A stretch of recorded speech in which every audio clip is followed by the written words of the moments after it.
Dear viewers, doctor ইউনূসের অন্তর্বর্তীকালীন সরকারের কাছে সকল শ্রেণীর মানুষের সাথে বাংলাদেশ শিক্ষক কর্মচারী ঐক্যজোটের পক্ষ থেকেও বাংলাদেশ শিক্ষার উন্নতিকল্পে 9টি প্রস্তাব পাঠানো হয়েছে। এখন দেখা যাক ডক্টর ইউনূসের অন্তর্বর্তীকালীন সরকার শিক্ষক কর্মচারী ঐক্যজোটের প্রস্তাবনার কতটুকু গুরুত্ব বা মূল্য দেন। যদি গুরুত্ব বা মূল্য দেন তাহলে আমাদের শিক্ষার যে বর্তমান দুরবস্থা, হয়তো সেই দুরবস্থা থেকে আমাদের শিক্ষা ব্যবস্থা কিছুটা হলেও মুক্তি পাবে।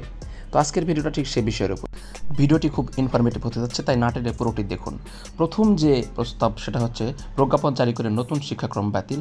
2 নম্বর প্রস্তাব পাঠ্য বিষয়ের ব্যাপক সংশোধন করা। 3 নম্বর প্রস্তাবে রয়েছে দেখুন, নতুন শিক্ষাক্রমের জন্য রচিত পাঠ্যপুস্তক সংশোধন করে সৃজনশীল প্রশ্ন পদ্ধতির উপযোগী পাঠ্যপুস্তক দ্রুততম সময়ের মধ্যে প্রণয়ন করা।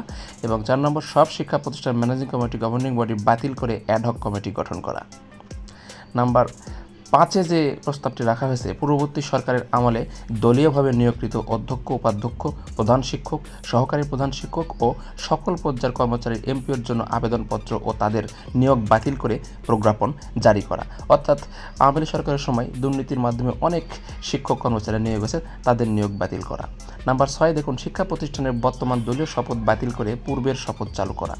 নাম্বার 7 যে প্রস্তাবটি রাখা হয়েছে, অধ্যক্ষ, উপাধ্যক্ষ, প্রধান শিক্ষক, সহকারী প্রধান শিক্ষকের বর্তমান নিয়োগ বিধি বাতিল করে নিয়োগের ক্ষেত্রে বেসরকারি শিক্ষা প্রতিষ্ঠান অর্থাৎ স্কুল, কলেজ, মাদ্রাসা, কারিগরি শিক্ষা প্রতিষ্ঠান সময়ের শিক্ষক কর্মচারীদের বেতন ভাতাদের সরকারি অংশ প্রদান করা।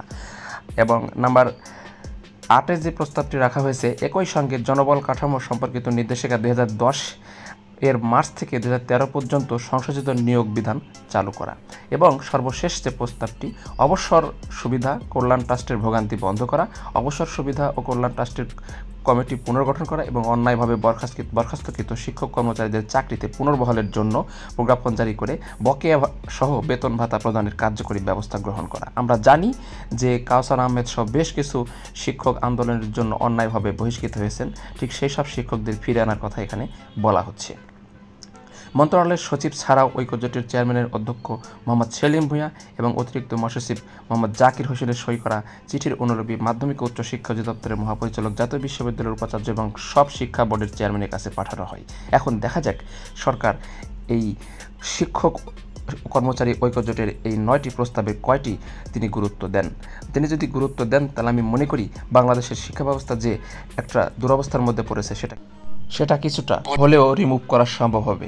কিন্তু একজন বেসরকারি প্রতিষ্ঠানের শিক্ষক হিসেবে অবাক হয়েছে এটা ভেবে যে দীর্ঘদিন ধরে বেসরকারি শিক্ষকদের প্রাণের দাবি হচ্ছে জাতীয়করণ এবং 40% বাড়ি ভাড়া, 100% উৎসব ভাতা এবং চিকিৎসা ভাতা।